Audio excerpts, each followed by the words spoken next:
Here now, Fox News senior judicial analyst, Judge Andrew Napolitano. Good to see you, as always, Judge. You know, likewise. I want to move forward to this Wall Street Journal piece because there's some very sensitive language at play in all of this, right? So what has been made clear is that the agents who interviewed Michael Flynn said that he showed no signs of deception. Now, that's being taken to be understood as that they believe he didn't lie. Agents well-trained in looking for signs of deception. Right. It turned out he did lie, and we know that. And it pains me to say this because I have a lot of affection and respect for the career of General Flynn. And I'm not so sure that I would have indicted him if I were Mueller. But we know he lied because there's a recording of the conversation. It may have been an illicit recording, but it's a recording. And so we know it occurred, even though he said it didn't. And we know what he talked about, even though he said the unmasked conversation. Correct. Yes. It was unmasked by the Obama administration. It was put in the Washington Post. It was intended to embarrass then President-elect Trump. The question is, why did they indict him for such a minor, insignificant lie? I'm not downplaying because lying. the underlying conversation, there's a very good argument that there was no problem with him having that conversation. Absolutely. The problem was that he discussed the potential future, according to this, of whether or not the Trump administration would be open to lifting sanctions, as far as we know, which is a normal conversation to have during the transition. The underlying conversation was not only lawful, it was wholesome and to be anticipated. Yeah. So they wanted to get a hook in General Flynn, just like they wanted to get a hook in the Papadopoulos and a hook in the Swedish lawyer whose name Van der Sveen.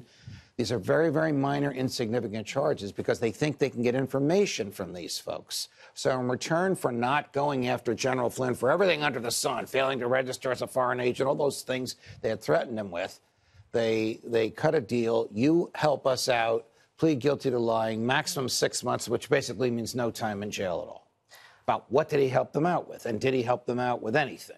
We don't know. It depends on who's indicted and whether General Flynn is a witness against that person. The other thing that I found really interesting in this editorial today is this section from Andrew McCabe talking about the case. Now, what's significant here is that this is from the House Intel report. Initially, they redacted all of this stuff. Right. Then they released a new version, and you would assume, oh, well, they redacted things that are classified information. But it turns out what they had blacked out so that the Intel committee couldn't see it was basically stuff that made McCabe look bad. This is what Devin Nunes has been complaining about loud and long, that these redactions are purportedly for national security purposes. Forget about it. Most of them are to save the embarrassment of the people whose behavior is being redacted. That's what we just put it up. It says, although Deputy Director McCabe acknowledged that the two people who interviewed Flynn didn't think he was lying, which was not a great beginning of a false statement case that they were trying to put together.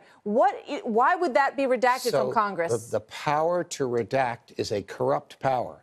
It shouldn't be in the hands of the people who created the document. It should be in the hands of some neutral entity to decide what is so sensitive that Congress can't see it. What will cause the death of a source? What will cause a witness to flee, a defendant to get out of the way, rather than, well, we're going to redact what makes us look bad, which is basically what they did. And that makes them look bad.